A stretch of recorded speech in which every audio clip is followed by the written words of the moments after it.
heaven, Mac. In a recent interview with Takashi Iizuka, he said that we plan to include Shadow in more content. And I feel like this caused a large reaction from Sonic fans, and many of them claim that we don't need to see Shadow in any more content because at this point, it just feels like fan service. He's in so much stuff, and he's in areas or games or media where he really shouldn't be. And I personally believe that this is nothing more than an overreaction. I feel like there's a lot of people complaining that Shadow the Hedgehog is just used too much in this franchise, and I completely disagree with that statement because I feel like in every piece of media he's been in the past several years, it's actually made sense. If you look at the past several mainline Sonic games, and I'll talk about spin-offs in a second, you can see that in most of these, if Shadow is in the game, basically everybody is. Let's look at it for a minute. Sonic Colors has, just Sonic, Tails, and Eggman. That's really it. Then you get to Sonic Generations and it has just about every single character. But the whole point of Sonic Generations is that it's a nostalgia game. It's supposed to be an anniversary game. So it includes just about every single character that Sonic encountered in the past that's pretty prominent. So the exclusion of Shadow would be really unnecessary and kind of weird. Not to mention the fact that he actually functions as a boss battle in this game. So yeah, his inclusion here makes perfect sense. Sonic Lost World, Shadow wasn't in it. Sonic Forces, Shadow was in it and actually played a big role. Since 2010, Shadow has been in 2 of the 4 mainline Sonic games, and judging by the way people are reacting, you would think that he's in every single one of these games playing the most important role. The 2 Sonic games that I pointed out, Sonic Generations and Sonic Forces, practically require Shadow to be there. Let's take a look at Sonic Forces for a second here. Shadow makes sense to be in this game because literally the entire world is at stake. Eggman is literally winning in a giant war against them. So why wouldn't Shadow be there? And of course, I know many of us, myself included, may not have liked how, even though Shadow was there, Eggman was still completely dominating. So it's like, what was Shadow doing? But the fact still stands, Shadow should still be there. And even when it comes to spin-off games, why would Shadow have to be not included in them? Was he just too dark and edgy for it? Are you serious? Like, I feel like every character should be in a spin-off game because that's like the time where you have all the characters and you party. It's not a mainline game, there's no story, there's no high stakes, it doesn't matter. You can have anyone in a spin-off game. Shadow should be in games like Team Sonic Racing because, you know what? That is the game where you ultimately want to have the most fan service possible because at the end of the day, it's a spin-off game. There's no actual relevance to a mainline title and doesn't add anything to the characters, the lore, or the story. So you can shove as much content as you want in these games and no one should bat an eye. But when it comes to mainline games, people continuously say that Shadow has been used as fan service from this point forward, and that's just not the case. You see, ironically, the original plan with Shadow the Hedgehog in Sonic Adventure 2 was for him to stay dead after the events of that game, but since he was so popular and loved by fans, Sega decided to bring him back in games like Sonic Heroes. You see, at that point, it was a fan service move. You chose to do that because, hey, the fans love this character, let's put him in this game. But from that point forward, they made Shadow an actual character who began to receive more and more character development.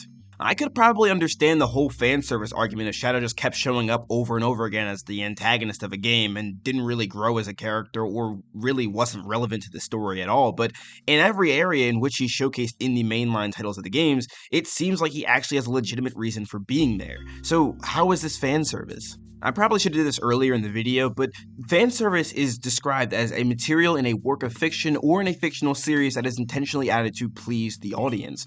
Essentially, you're serving the fans. And Shadow does not do this to its entirety. He may please fans because they want to see him again, but every time he's included in something, there's a legitimate reason for why he's there. So in essence, I don't believe Sega has a problem with when to use Shadow. It's more so how to use Shadow.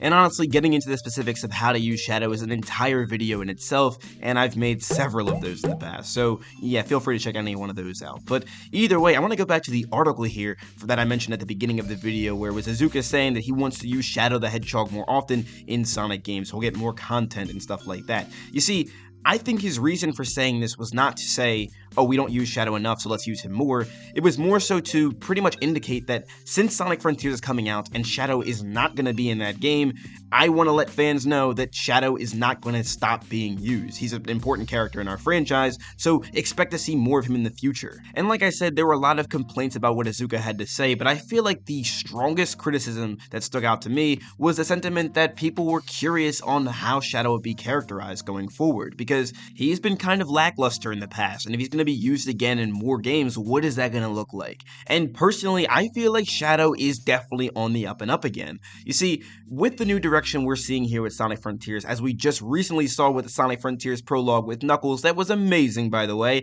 I feel like they clearly have an idea of what to do with these characters now, and I feel like that adjustment is not going to take very long to be set in motion for characters like Shadow. And even then, I remember people getting really upset that Shadow was going to be in the Sonic movie 3 over characters like Amy or Metal Sonic, when in all actuality, the movie is not going in any type of chronological order of the games. It's its own separate entity, and if it wants to include whatever character it feels like, then what's the issue? As long as they're utilized correctly, then there isn't a problem. Not to mention, they already included Gun in the second movie, so it basically alluded to Shadow being in the third anyway, and we also don't even know if Amy or any other character will appear in the third movie regardless, so I feel like this is really blown out of proportion. Either way, the whole purpose of this video was to pretty much recenter the argument, because initially this began as a discussion that was about Shadow's character overall and how he was used in these games. There was never really an issue of when he was used, because I always assumed that the general consensus was just that everyone thought that he was used properly, but it seems to me that now the case is that Shadow to his entirety is an issue, which I do not believe is correct. But those are just my thoughts on the overall utilization of Shadow the Hedgehog.